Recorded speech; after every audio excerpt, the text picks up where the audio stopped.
First, good evening, everyone. And I want you to know that I'm delighted to serve as a moderator for this evening's LePage Center for History and the Public Interest discussion on Haiti.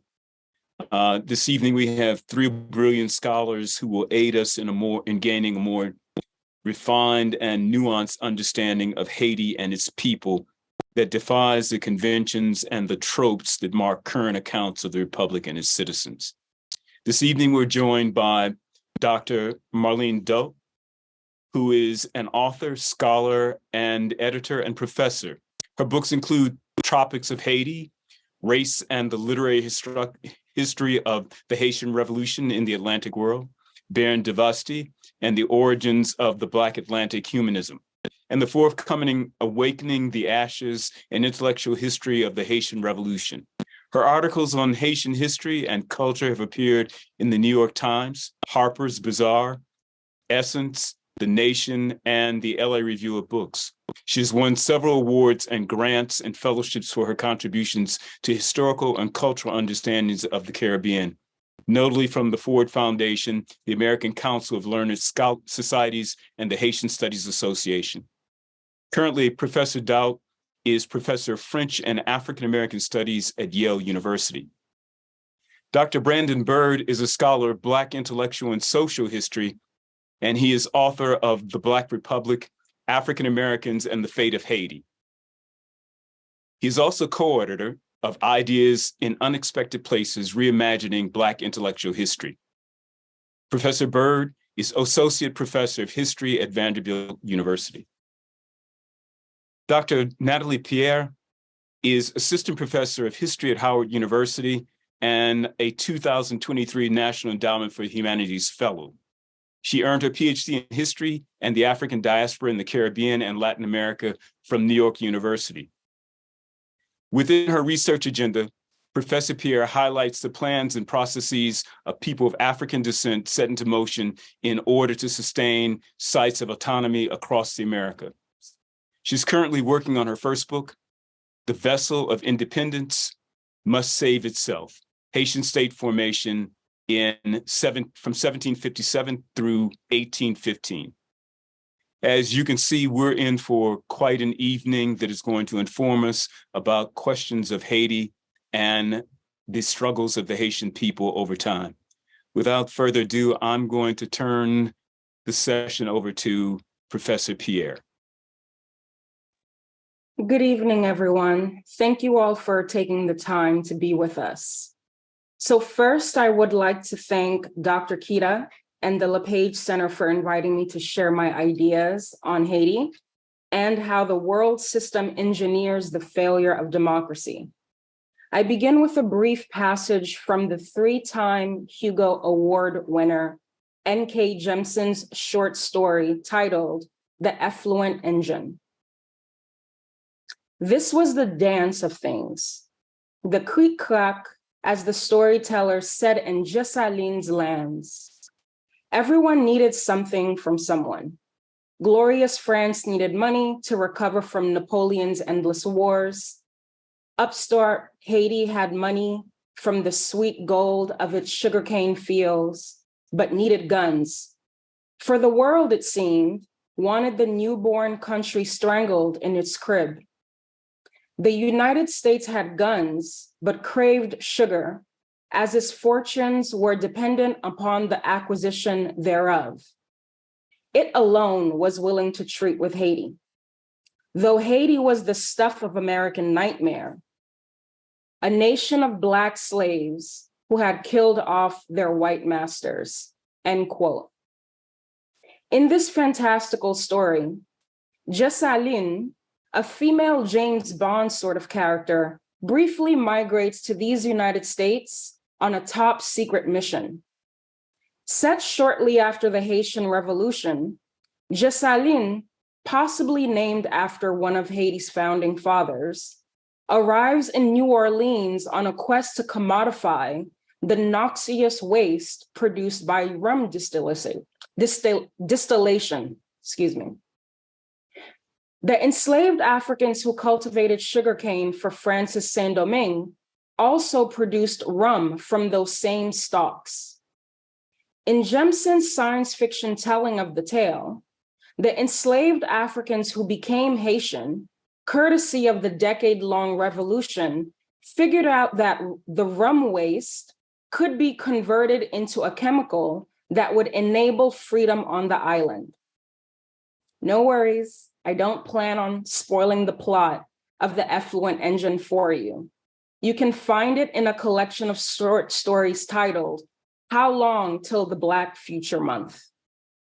Nonetheless, Jemson's story about repurposing waste to finance Black freedom ignited a series of thoughts about Haiti's role in constructing the West. Slavery in the Americas is one of the engines that birthed modern capitalism, in that the cash crop production of coffee, indigo, tobacco, sugar generated massive amounts of wealth for European countries. Sugar is a calorie-dense product that European monarchs and then governments quickly came to see as stimulants to keep their workers alert in factories. The Industrial Revolution meant that people were working 12, 14, 16 hours away from home. They physically couldn't do it if they didn't have sustaining food. The caloric denseness of sugar surpassed something like cabbage, and it replaced this staple in the European diet. These slave-produced cash crops fed the global market. Through the wealth generated in colonial Saint-Domingue, now Haiti, France and other European American thinkers had the luxury of time to refine their ideas around political and economic philosophy. Haiti emerges from this dual revolution, which refers to the liberal political philosophies that emphasized individual liberty, and the first industrial revolution that transformed and modernized the modern global economy. Access to political liberty was beyond bounds for most actors held in racialized bondage. As a dominant producer of coffee, 60% and 50% by the end of the 7 Years' War. So the 7 Years' War was a global conflict that ended in 1763. By this point, colonial Haiti was a major engine of the equally important Industrial Revolution and the shift from mercantilism to free trade. So mercantilism was an economic philosophy that bound colonial profits to metropolitan treasuries, to free trade.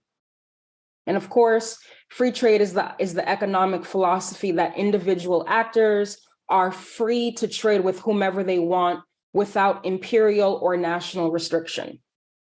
As in the 19th century with Haiti's genesis, there remains a tension between economic and political liberalism. In the 19th century, the support of individual liberty could undermine the profits produced by captives. And this is precisely what happened. Enslaved revolutionaries embraced the French revolutionary slogan of liberty, equality, and fraternity. The belief in such ideals led to the collapse of a lucrative slave society based on agricultural production. Haiti is still bound to agricultural production, but without the deliberate exploitation of those former colonial masters.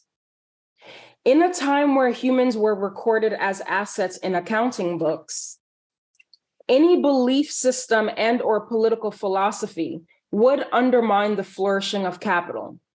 Therefore, after Dessalines' death, the nation's capital holding classes created foreign and domestic policy to promote the circulation of capital by selling undervalued sugar and coffee to the global market. So in other words, at this point in the early 19th century, Haiti is supplying 60% of all coffee that enters the global economy's diet and 50% of the coffee. The nation that is the majority migrant African populace of Haiti rejected the embrace of free trade, and created what Jean Casimir calls a counter-plantation society.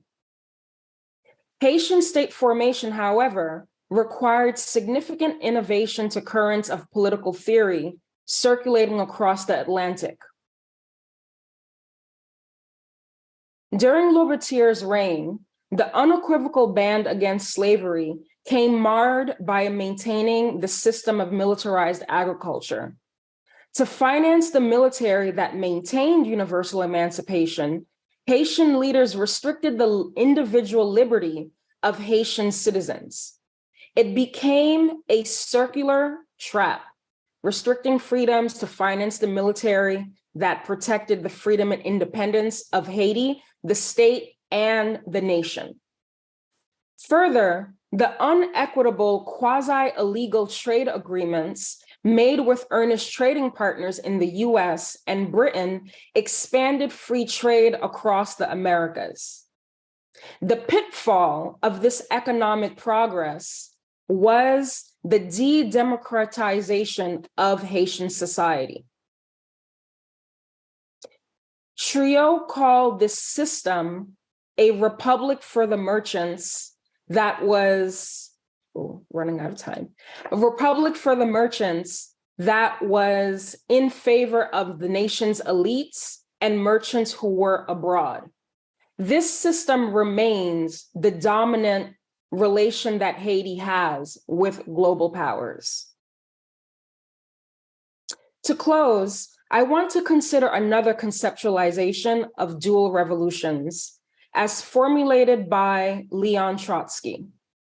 As both a participant and theorist of the Russian Revolution, Trotsky argued that a sustainable, and in his case, a socialist revolution, required a dual revolution, meaning that a democratic revolution needed to aim to establish basic political freedoms and to overthrow the ruling autocratic regime, while the socialist revolution would aim to establish a worker state and control the means of production. These changes locally would need to be replicated globally. He surmised that it would be impossible to sustain such a radical change to a nation's mode of production without support across the world. This then might be our assignment as global citizens concerned with Haiti's fate. Our governments, both here in Haiti, violated the social contract. As one of the lines in the Haitian national anthem says, there is strength in our arms. And I think we can begin to discuss how to share our resources and partner with Haitian citizens who are struggling both in Haiti and abroad. Thank you so much. Thank you, Professor Pierre. Professor Byrd, would you like to speak to the issue? Absolutely. Professor Keita, thank you. Thanks to the LePage Center, Kevin, who I know has worked hard on getting us here today. Thanks everybody in attendance. It's a pleasure to be here in conversation with all of y'all, and especially two scholars that I admire a great deal. So first off, let me say that I encourage everybody to look at this recent New Yorker article that one of our panelists, Marlene, has recently published. It's phenomenal, and it's going to be my starting point today. It's titled, What is the Path Forward for Haiti? And in that article, Marlene asks, how can Haiti move forward out of the present crisis? And how can the world do right by a nation it's so often wrong? And it's particularly that second question that I want to think about today and share some thoughts on, in part because it's something that I've thought about a lot in a scholarly and also just a everyday fashion, and also because I think it's incumbent upon us, and by us I'm speaking explicitly as residents and citizens of the U.S., to take that seriously due to the role that our nation has had in in Haiti's history. And so to get at that, I basically just want to tell a brief story, brief historical vignette, if you will, centered on the life and activism of Ebenezer Don Carlos Bassett. Okay? So Ebenezer Don Carlos Bassett, he was born legally free in Connecticut in 1833. He's from a very proud family, also legally free. His father was one of the last Black governors of his town in Connecticut. This is an honorary but very important position amongst antebellum Black Northerners. Bassett, he's exceptional in many ways, and one of those ways is that he's very well educated. He would graduate with honors from the Connecticut State Normal School. That's present day. I think it's like Central Connecticut State. It's one of those parts of University of Connecticut system. He then goes on to teach in New Haven and also take classes in Greek, Latin, math, literature at Yale. He was an activist, through and through. He was a subscriber of Frederick Douglass's paper, an attendee at colored conventions in Connecticut. He eventually became the principal at Philadelphia's Colored Youth Institute for Colored Youth, which is one of the most prestigious Black educational institutions of the antebellum period. Just educates a slew of the Black intelligentsia and activists of the era. So in all of this matters because it makes him, in the parlance of the day, a representative race man, basically somebody who was fit for the position he would come to inhabit and come to some manner of fame more in his day than ours. He would become the first U.S. Black diplomat. In 1869, he goes to Haiti as the U.S. Minister Resident and Consul General to Haiti. Of course, that's a period only shortly after the U.S. had finally granted diplomatic recognition to Haiti, 6 decades after its independence. When he arrives there, he certainly arrives with some biases. He arrives in Port-au-Prince and immediately writes to a longtime confidant, Frederick Douglass, that it was in a un-American state. Those are his words. And in that position, he's certainly an agent of the U.S. state, too. He's expected to do things like advocate for the claims of U.S. citizens in Haiti who were doing all sorts of, sketchy things. But he also approaches his diplomatic position as an opportunity to learn some things about Haiti and Haitians, in many ways to develop a different consciousness. He approaches it with the understanding that it's an opportunity to establish some bilateral relations that center race diasporically, transnationally. One of the visitors from the United States, a friend of Bassett who would visit him there, said that Bassett made a great many friends for himself, not just amongst the Haitian political elite, but among the majority. This visitor said that Bassett was extremely popular. Again, we have to take that with a grain of salt, but there's aspects of that ring true. Bassett would become fluent in Creole during his time, his diplomatic service. One of his professional relations was Stephen Preston, longtime Haitian minister to the United States and opponent of U.S. annexationism. Eventually, Bassett's term of service ends in 1877. When he leaves, due to at least what Haitian professionals and elites, particularly those in the government, see as his capacities and also his sympathies with Haiti, he is rewarded with the position as Haiti's consul in New York, which is not uncommon at the time to appoint for various nations to appoint non-citizens as their representatives abroad. Okay. So he serves in that position as Haiti's consul in New York for about a decade. 1889, he wants his old position back, his old diplomatic position back in Haiti, in part because it pays really, really well in an era when this type of employment is rare for Black Americans. The plans were thwarted, though. Instead, again, his longtime confidant, Douglass, would get the position, the diplomatic position in Haiti. Bassett switches tack. He writes to Douglass and says, what would you think if I would be your secretary in Haiti? He appeals for that position for a number of reasons. Why? He says in part that he knows Haitians, their language and their inspirations, just as you, Douglas, know the people of Washington, D.C. He also knows that Douglas, who had no diplomatic experience at the time, was entering a very fraught position. And the position was fraught due to the meddling of the United States and also France.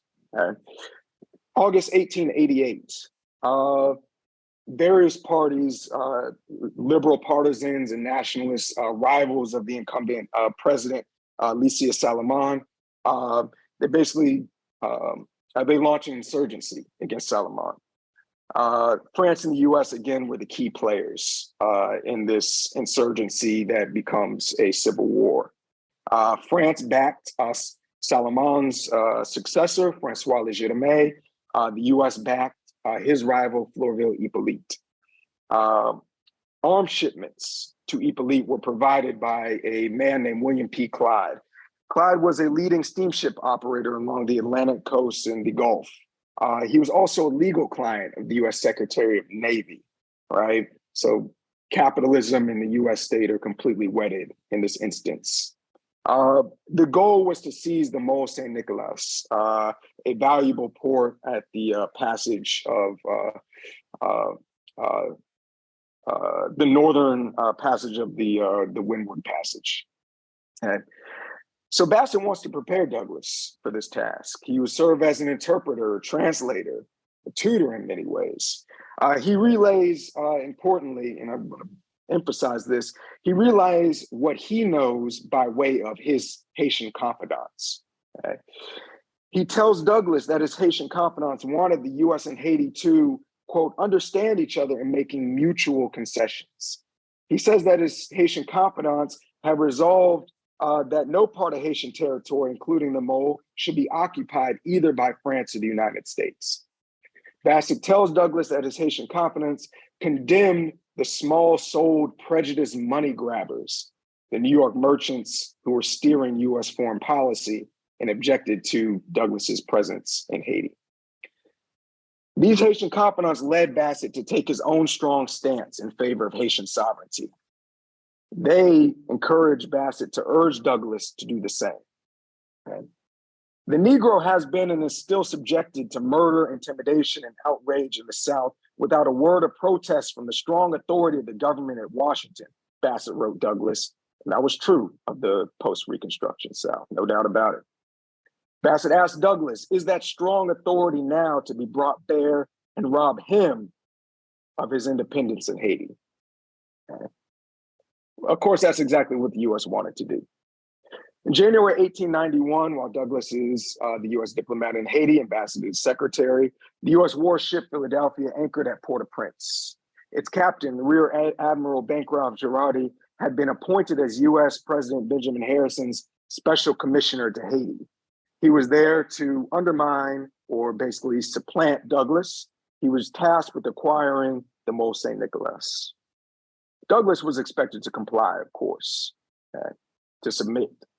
And what followed was an infamous episode in U.S. Haitian diplomacy.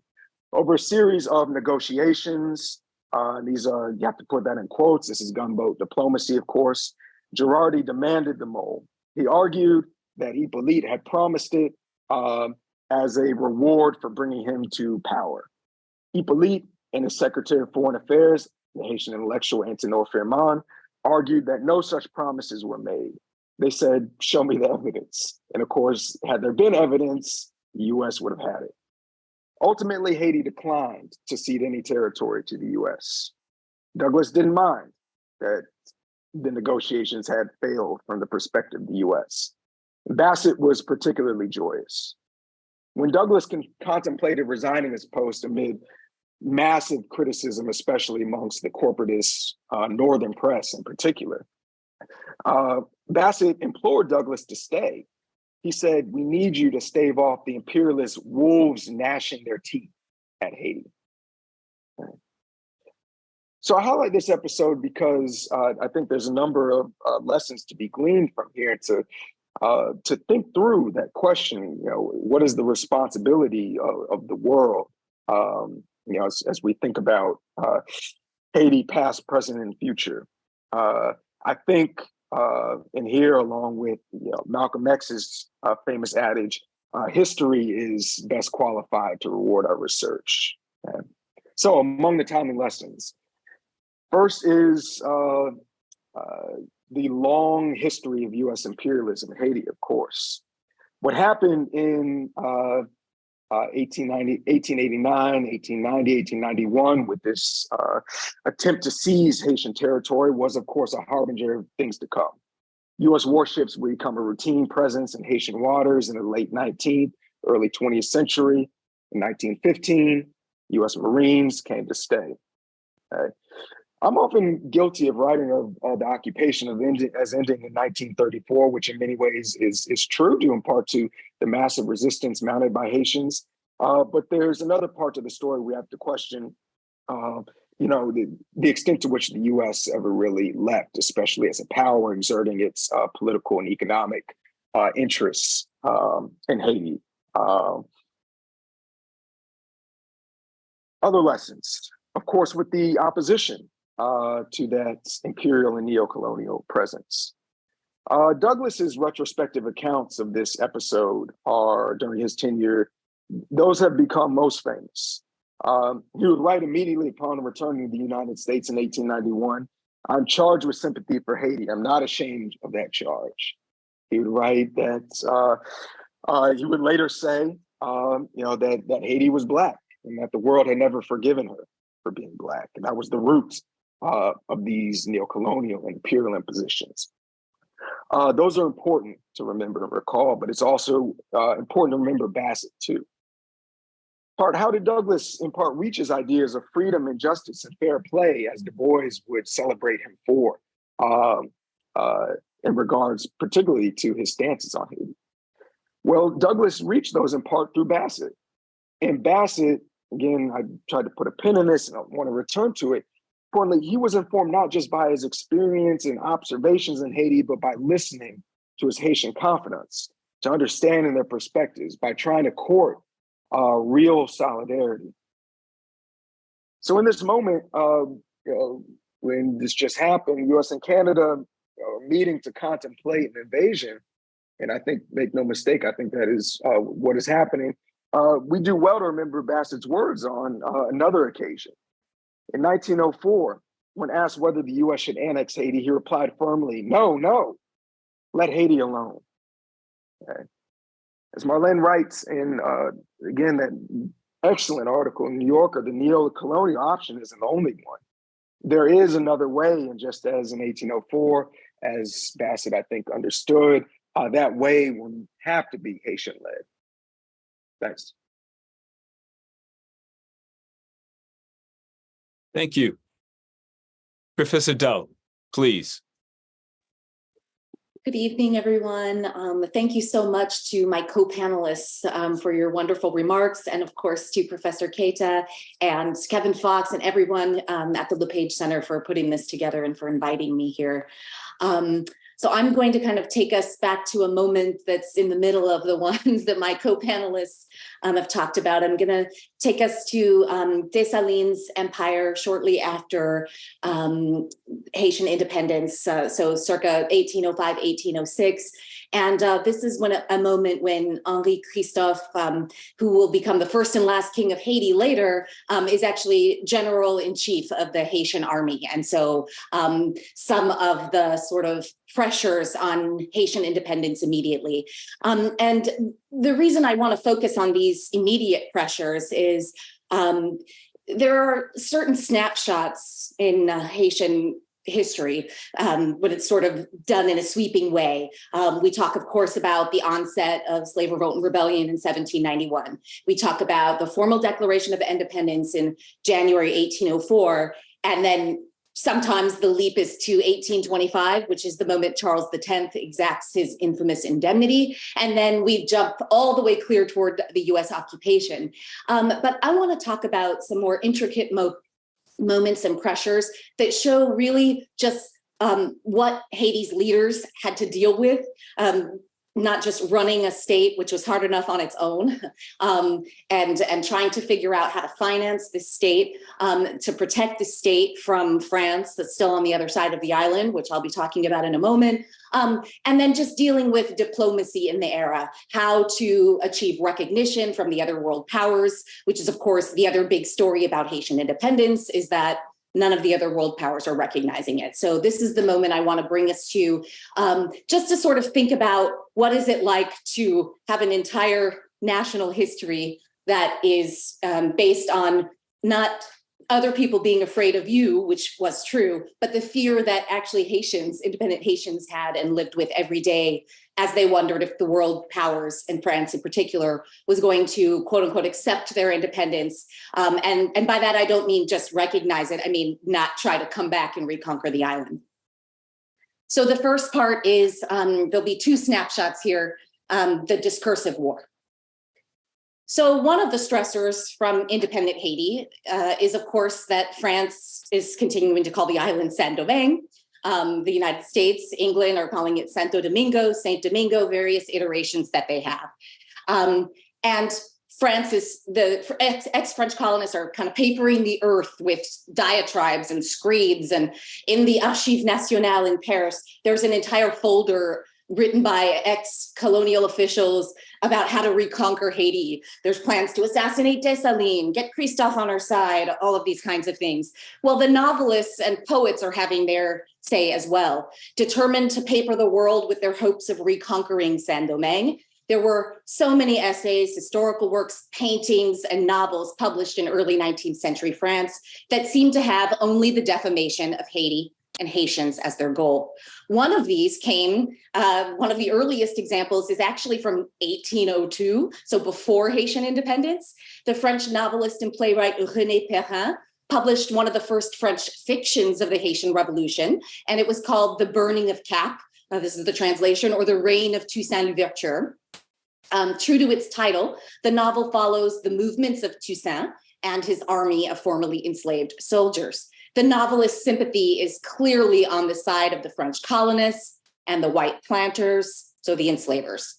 He says in the preface, "I'm going to take us into the middle of the city of Cap to look there for the victims of that atrocious Negro and offer a portrait upon which, reader, you may be forced to shed many tears, exclamation point, exclamation point, exclamation point." After a description of how Louverture ordered Henri Christophe to burn down Cap Français in 1802, this is what the reader is told. The flames had scorched the earth, and the iron had destroyed thousands of colonists. The blacks were at the head of the government, if we could call a government that assemblage of savages, brutes, disappointed men who, drunk on vengeance, were thrilled to dictate the law. The law! Little did it matter to them that they were reigning over debris, over heaps of ashes. They reigned. The novel's characterization of the Haitian revolutionaries as, quote unquote, an army of tigers given over to rage actually reached independent Haiti, where it fell into the hands of General Christophe. So he wrote to the Emperor Dessalines to describe its contents in a letter, noting that the book, which he called une petite brochure, so definitely not giving it the elevation of a novel, had come to him via a merchant ship from the United States. Christophe sent it to Dessalines with a note that said, "This might amuse you in your moments of rest." In this letter, we glimpse not just the philosophical, semantic war between Haiti and the French, whereby the latters persisting in calling the former Saint-Domingue, but that the physical warfare had not really ceased between the two countries. So this is what Christophe wrote. "The contents of this brochure leave no doubt about the views of our enemies. They do not even accord us the title of men, judging that we are not worthy of the liberty that we enjoy, that we conquered using the strength of our arms, and that no power on earth can ever take from us. But let them come, and I will give them new proof." So Haiti has to constitute itself, its independence in repeatedly violent terms, even after independence. The second snapshot is about the physical war. In February 1806, and diplomatic war, as it were, Christophe sent Dessalines several extracts from US newspapers that he'd just received. One of them contained a message from the President of the United States to the US Congress. It was related to complaints the French government had made about US citizens who were engaged in commerce with Haiti. Napoleon had repeatedly tried to interfere with US trade to Haiti. He urged the US government to break these ties entirely. Impassioned debates were pronounced on the floor of the Senate, some of which were favorable to our cause, Christophs said, which was a little putting it mildly. Most were not. Just under 2 weeks later, however, Christophs reluctantly came to believe that the US might actually pass the formal trade restrictions due to ongoing pressure from the French. He reported to Dessalines that, first of all, a French military division had recently disembarked in Santo Domingo on the eastern side of the island, which was still occupied by France under the French general Jean-Louis Ferrand. The Haitian government would therefore need to be ready for any attack coming from that quarter, particularly in light of what was taking place with respect to US-French relations. I am of the same opinion as Your Majesty, Christophs wrote to Dessalines. The Congress of the United States, out of deference to France, could very well forbid commerce between its subjects and our country. Around the same time he penned this letter, Christophs got hold of a missive from the brother of a US merchant living in Cap-Haïtien. This brother was counseling his own brother to continue to remain on the island and engage in trade because he didn't really think the bill was going to pass. Christophs was skeptical, but he acknowledged that the US was in a tricky position. In terms of politics and their interests, it would be good for them to drag this matter out, but we are all prepared. It is worth noting that Christophs was getting information by unsealing the letters of foreigners doing business on the island, and particularly by unsealing letters from the United States. So all of this is being done outside of a realm in which he can readily acquire the information. He's got to do it in this sort of subterfuge way. Christophs' fear that the French were planning another invasion actually came from one of the letters he unsealed in September 1805. On the 5th of that month, the general-in-chief told Dessalines that he was sending him a letter that had come from the American continent and was addressed to a woman on a plantation in Jérémie. Christophs admitted to having unsealed the letter, as well as several others that arrived on other ships. They will prove to you, Christophs said to Dessalines, that our enemies have not yet given up hope of invading our country. It was by unsealing another set of letters that Christophs learned that the trade restrictions he feared had in fact been passed in the United States. Surveillance for the purposes of gathering foreign intelligence would next lead to censorship for the purposes of preventing that intelligence from circulating. For the first time in his correspondence with the emperor, Christophs ordered information to be hidden from the Haitian people.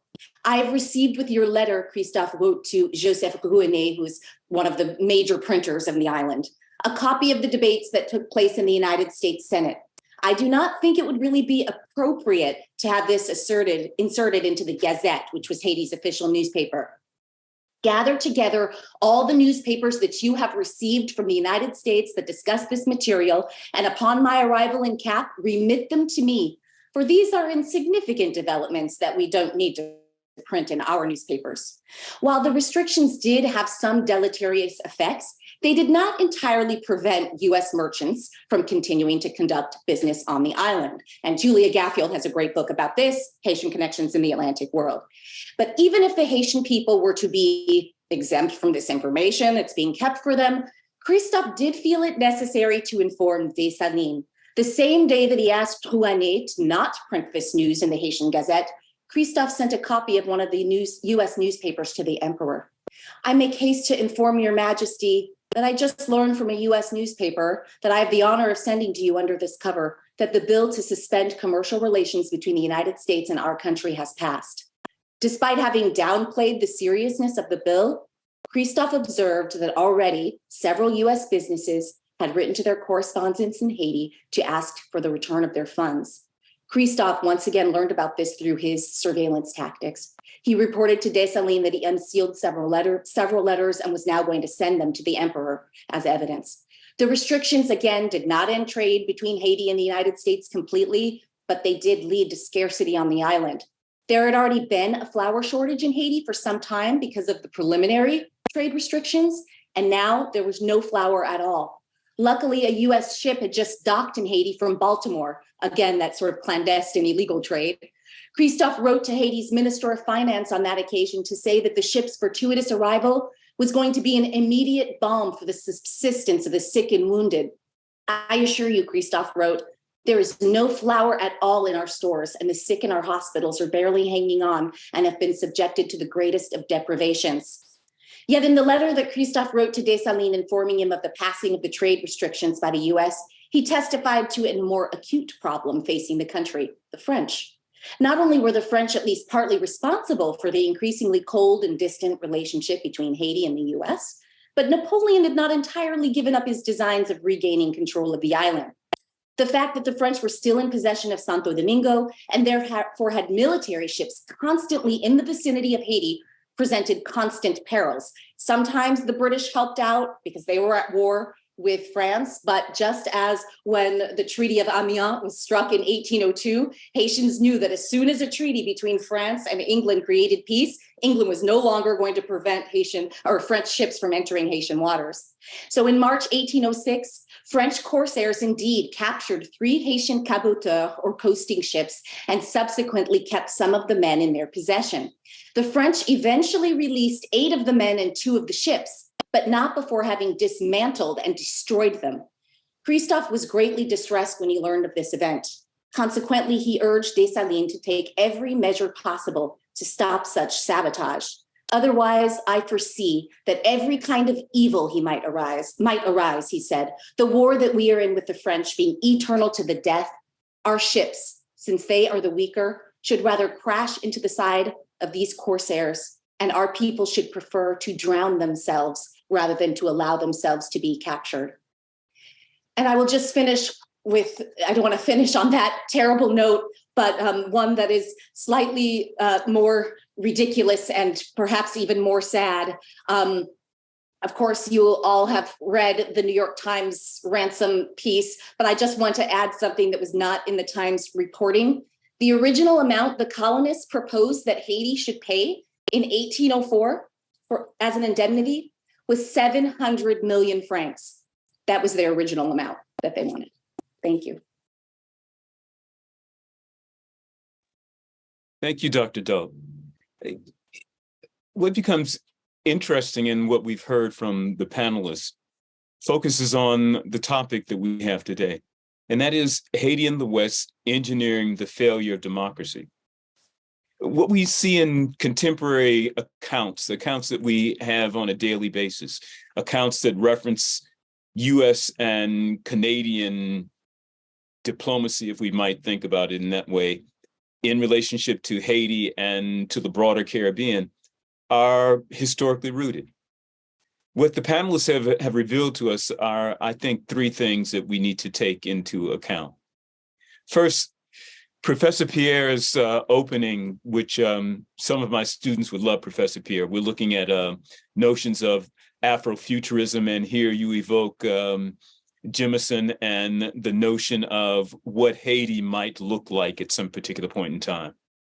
What we're forced to think about is what Haiti might look like if we were, in fact, to take into account Professor Daut's notion of, well, what is our responsibility as citizens of the hemisphere in terms of what Haiti has been and should be in this current moment.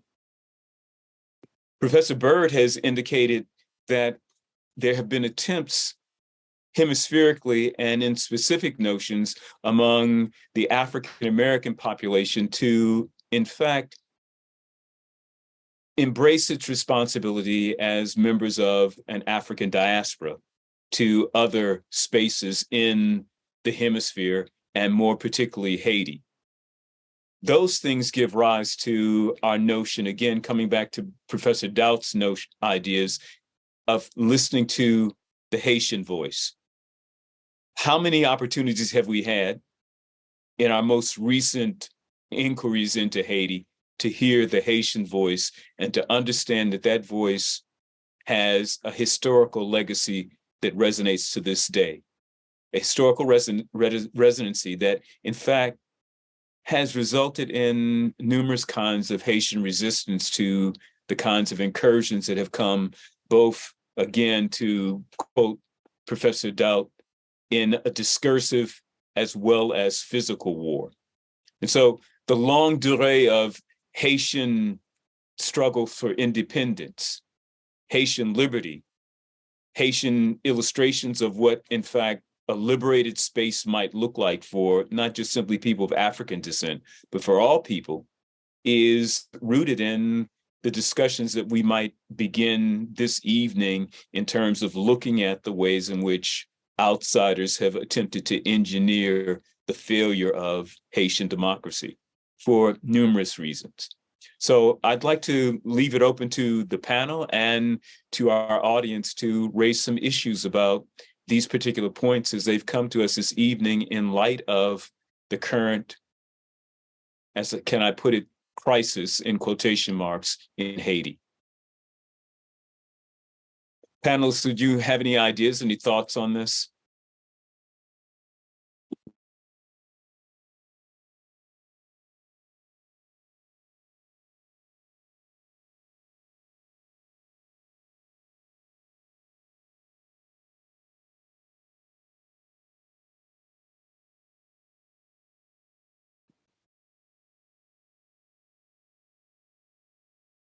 I do, but I also don't want to be the first one to jump in. And I also want to leave, I'm not sure how we're doing on time. I also want to leave space for audience too. We're waiting for audience responses. So don't be like my students. Please be the first to jump in.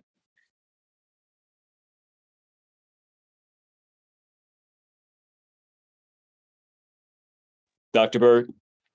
Yeah, sure. Well, I'll just pick up on one thread that you said and be very brief with what I'm going to say. And it's that, again, you know, I keep coming back to Marlene's article in the New Yorker, but it's so crystal clear and lays out that when we talk about the history, you know, particularly the period that I'm particularly interested in of late 19th, early 20th century Haiti, and particularly the Haiti of the US occupation era and then the post-occupation era, what we're really talking about is the history of a neo-colonial Haiti. So discursively, in this point about you know, the power of the discursive and how it mirrors the political and the economic, is clear there, because in all these, you know, discussions, particularly when they pop up in European, US media about, you know, what is the crisis in Haiti? What's wrong with Haiti? What is this and this? It elides and obscures the fact that almost everything that we're talking about has to be understood within the context that it should be understood within, that this is the state that we are talking about, and we are talking about the state, and we have to separate that from the aspirations and the aims and the desires of the people themselves. But the state that we're talking about, neo-colonial Haiti. And so when you understand that and you put that as the paradigm and the framework, well, then that leads directly back to that question about, well, what if we were to be able to talk about something different?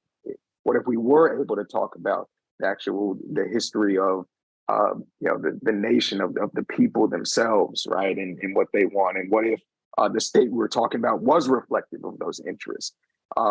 That would be different, and that is something that is to come. You know, that is something that you know, that can be when that neo-colonial imposition, that neo-colonial history is abolished, right? But until then, there is that futuristic element to it. There is that element of you know, what can be, or we speak it optimistically and speak it in existence, what will be. I would also say, along with that, sort of recognizing the ills of the past and not acting as if it was all inevitable, the way that things turned out, is the element of restorative justice, which I think is often a missing piece, because for some reason, which we all know what that reason is. Again, as you quoted Frederick Douglass, the world has never forgiven Haiti for being Black. But Haitians are not considered and framed as being worthy of restorative justice, despite all of the, I mean, we could go decade by decade, let us go year by year. And yet, and I hate to use this example, but I'm struck by the Alex Jones Sandy Hook verdict, that this is, of course, a horrible tragedy, but I'm struck by the amount, because it's a fictive amount of it's nearly $1 billion or something crazy like that, like 900 something million dollars. I'm struck by the amount that can be sort of awarded, even though it's impossible to pay such amount, because the idea that the atrocity was so great that there's no amount of money is to what that says. There's no amount of money that could repair it. And yet when we have a situation like Haitian history, even if we just take the indemnity, where we can determine the actual amount.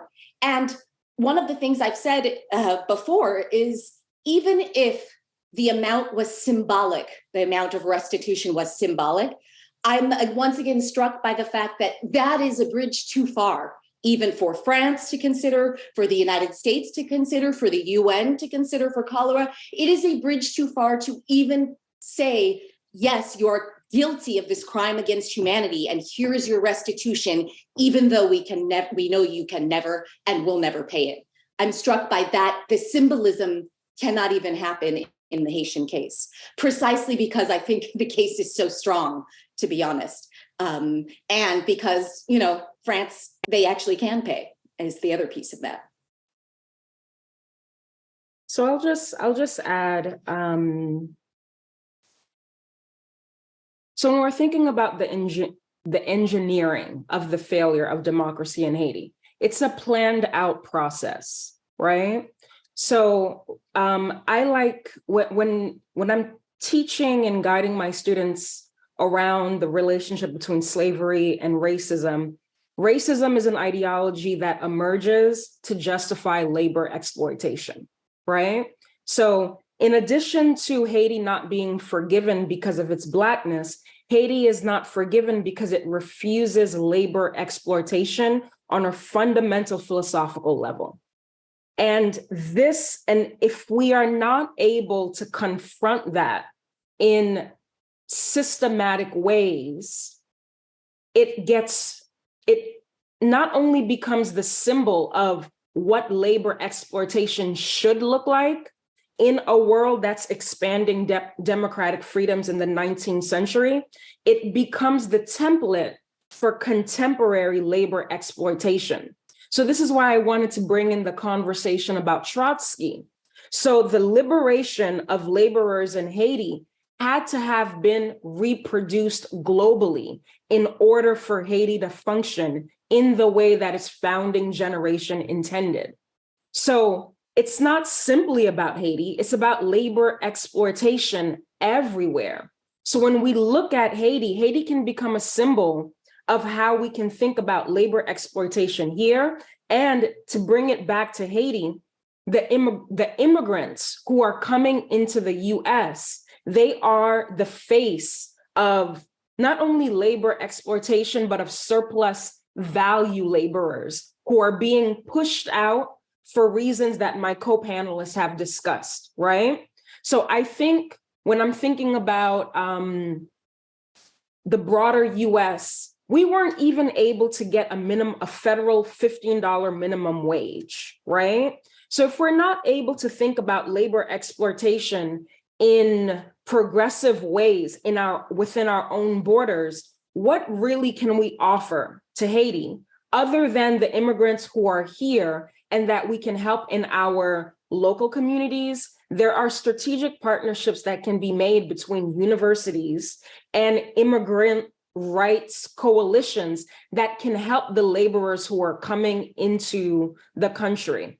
Because I think the level of awareness that my colleagues, particularly Marlene, is presenting through her writing, it's raising awareness, because I don't think people really connect what's happening in Haiti with what's happening with labor exploitation in the US. So that's one level of engagement. But a more concrete level of engagement is, what can we as a college educated audience offer to people who are on the front lines receiving these Haitians who are coming into our country?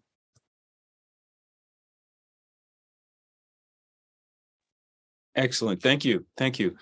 There are 3 questions in the queue, and I want to begin in this way in terms of addressing them. The first question for the panelists regards the question of the Haitian diaspora in North America and France.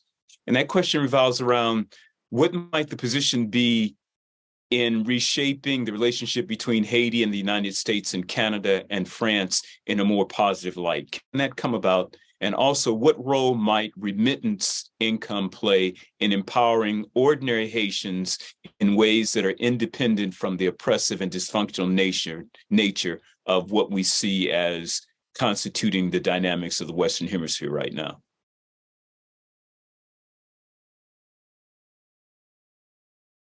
Is there a role for the Haitian diaspora in this particular process, and how do you see that?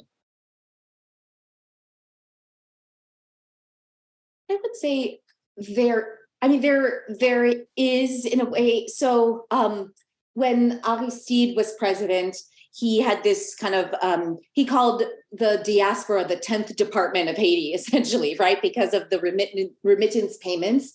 But I think this actually, in a way, kind of speaks to what Nathalie was talking about with the rejection of the top-down labor exploitation models that, in theory, the Haitian Revolution was designed to, the Haitian Revolution of 1791, was designed to upset, right? And so Jean Casimir calls this the counter-plantation, right? So you're doing small-scale farming, or you can think of Étienne Dupin's wonderful documentary about Madame Sarah, all of the people and institutions, but kind of with a little I, that have allowed Haitians, as Casimir says, to exist and to survive in this world that really wants to create workers, that wants to have, laborers with a capital L.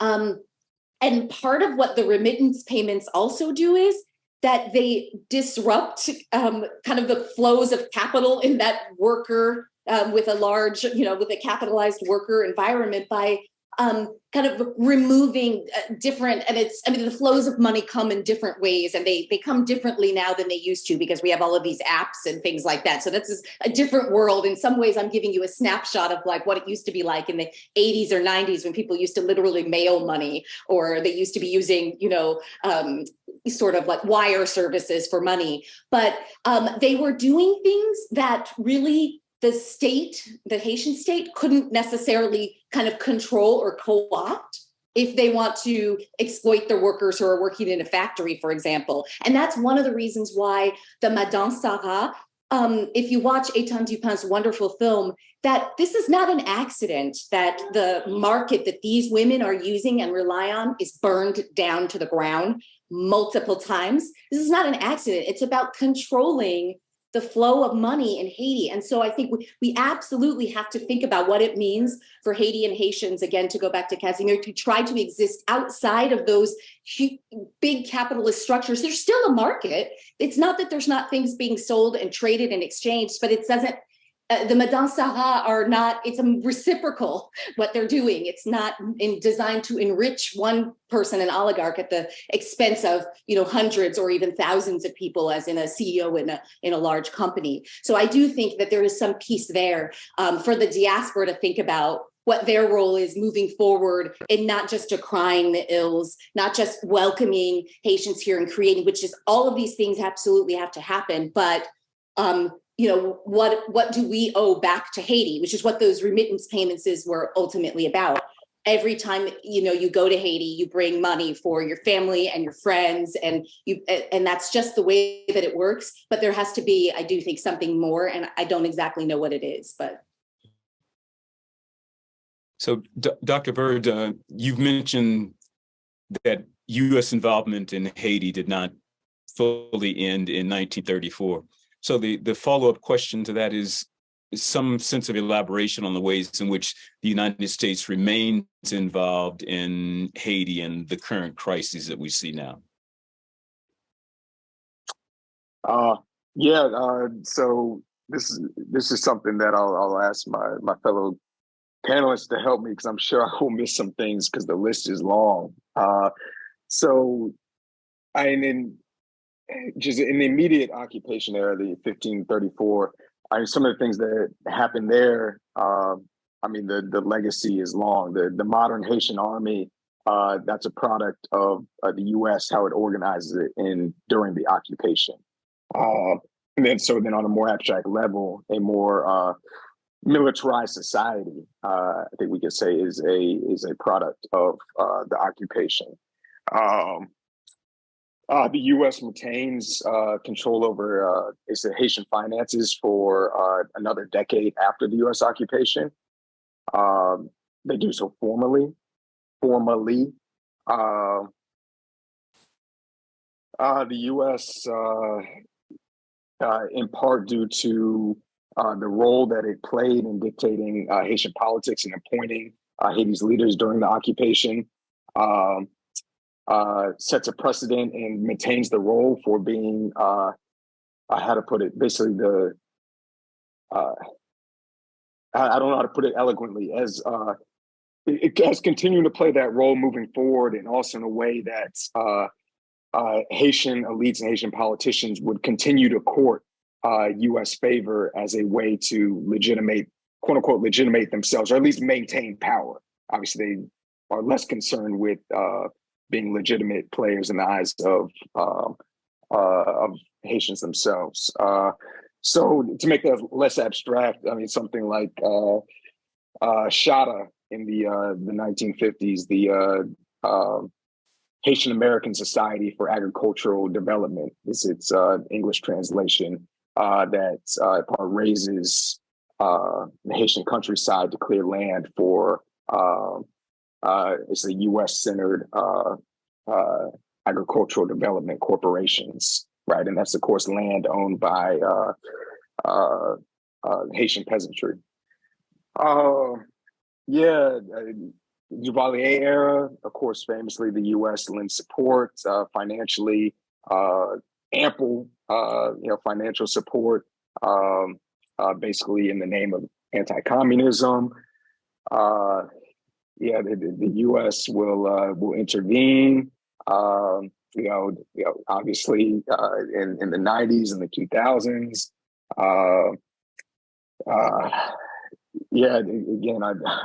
I'm sure I'm leaving some things off, but again, the list would be long. So I guess that's in the long. The short answer would be, to that question about how that role is maintained after occupation. It's in, from my perspective, it's in most facets of Haitian political, economic life. Oh, and I guess to our point about this conversation about labor, obviously a large part of the occupation, the business of that, is extracting Haitian labor through the resuscitation of old colonial labor codes. And that attempt, and sometimes successful attempt, to extract labor, make basically Haiti conducive to the interests of U.S. capital, that persists throughout the 20th and 21st century. That's one more well-known examples is the production, not sure how long, but certainly in the 70s and 80s, the production of most baseballs produced in the major leagues were in factories, for all intents and purposes, sweatshops, low-wage labor factories in Haiti.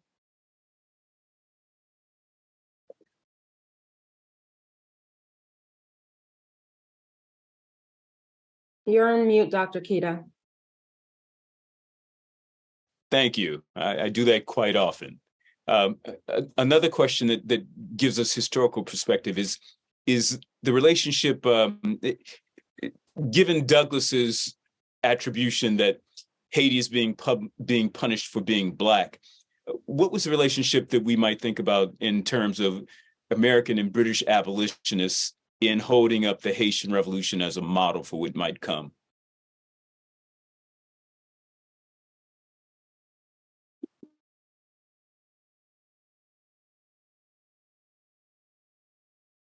I can hop in really quickly on that one. The